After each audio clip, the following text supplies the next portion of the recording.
आपने मेरे ही कई लेक्चर में सुना होगा कि महिलाओं को घरेलू हिंसा से बचाने के लिए एक कानून है। उसका नाम है PWDVA 2005, protection of women from domestic violence act, घरेलू हिंसा से महिलाओं का संरक्षण कानून, जो 2005 में आया है।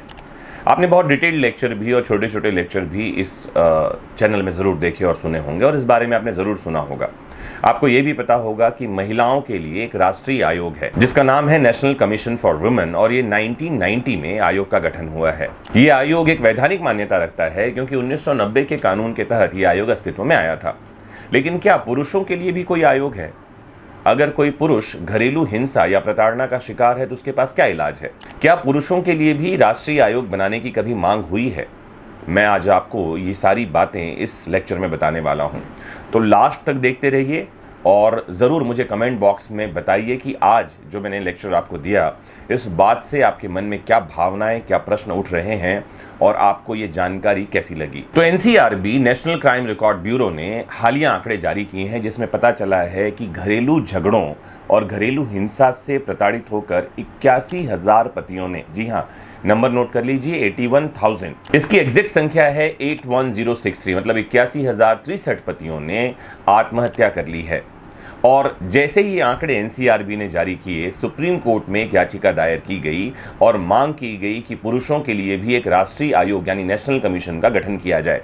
मांग करने वाले वकील का नाम है श्री महेश कुमार तिवारी। इन्होंने सुप्रीम कोर्ट में एक पिटीशन दायर किया और इनके पिटीशन का जो ग्राउंड है वो है NCRB की रिपोर्ट, जिसमें बताया गया कि देश भर में कुल मिलाकर 1,64,033 लोगों ने आत्महत्या की है।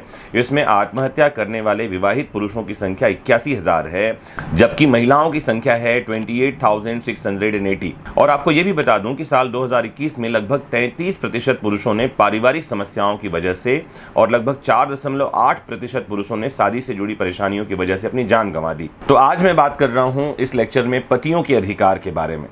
आपको ये जानकारी दे दूं कि डेवलप कंट्रीज जैसे UK, US, कनाडा, इन सब में घरेलू हिंसाओं का कानून जो है वो जेंडर न्यूट्रल है, जबकि भारत में ये कानून जेंडर स्पेसिफिक है, यानी केवल और केवल महिलाओं को ही राहत मिलती है, पुरुषों के लिए कोई राहत नहीं है। वहीं नेशनल ह्यूमन राइट्स कमीशन के पास भी कोई स्पेसिफिक लॉ नहीं है जो इस इश्यू को डील कर सके। तो क्या पतियों के पास भी पत्नियों के समान सेम कानूनी अधिकार है? इसका उत्तर है नहीं। पत्नियों के पास विशेष कानूनी अधिकार है, जिसमें से एक कानून है 2005 का protection of women from domestic violence act और दूसरा है अभी वर्तमान में लागू 498A इंडियन पीनल कोड 1860 की। ये दोनों ही जो कानून हैं ये महिलाओं को विशेष अधिकार देते हैं। अगर कोई पति पत्नी से प्रताड़ित है या घरेलू हिंसा का शिकार है तो उसके पास कोई कानूनी रेमेडी नहीं है। उसके पास बस दो अधिकार हैं। पहला, वो पत्नी के खिलाफ तलाक की याचिका दायर कर सकता है जिसका आधार ये क्रूरता हो सकती है, और दूसरा ये कि अगर मान लेते हैं पत्नी उसे डरा धमका रही है तो डराने धमकाने या किसी धमकी के लिए वो सेक्शन 506 IPC में मामला दर्ज करवा सकता है। इसके अलावा पति के पास और कोई कानूनी उपचार नहीं है। इसके बावजूद विभिन्न कानूनों में जो पतियों को अधिकार मिले हुए हैं, आज इस लेक्चर में मैं उनकी चर्चा कर दूं ताकि आप इन बातों को नोट डाउन कर लें और ध्यान में रखें। पहला, यदि पत्नी या उसके घर वाले पति से मारपीट करते हैं या गाली गलौज करते हैं तो उसके पास क्या उपचार है?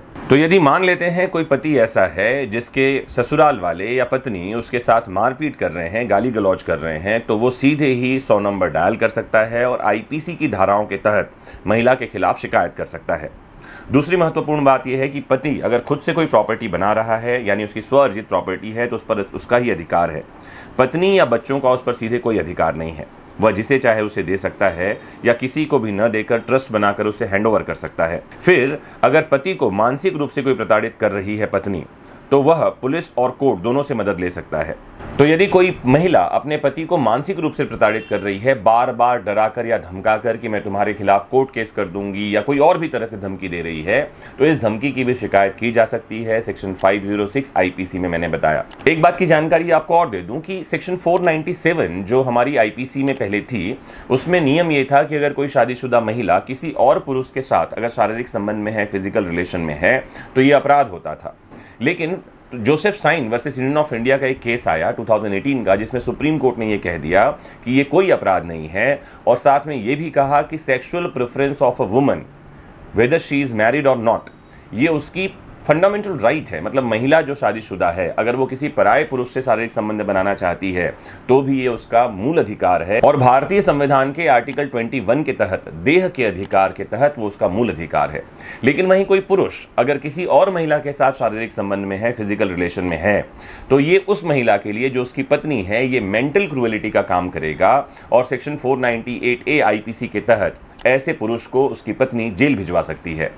तो ये कहीं ना कहीं कानून हमको दिखाई पड़ रहे हैं जो कि जेंडर न्यूट्रल नहीं है, महिलाओं के पक्ष में है और पुरुषों के पक्ष में नहीं है। महेश कुमार तिवारी जी ने मांग की है कि कानूनों को जेंडर न्यूट्रल बनाया जाए, और साथ ही सुप्रीम कोर्ट में याचिका दायर करके ये भी मांग की है कि पुरुषों के लिए भी एक राष्ट्रीय आयोग बनाया जाए।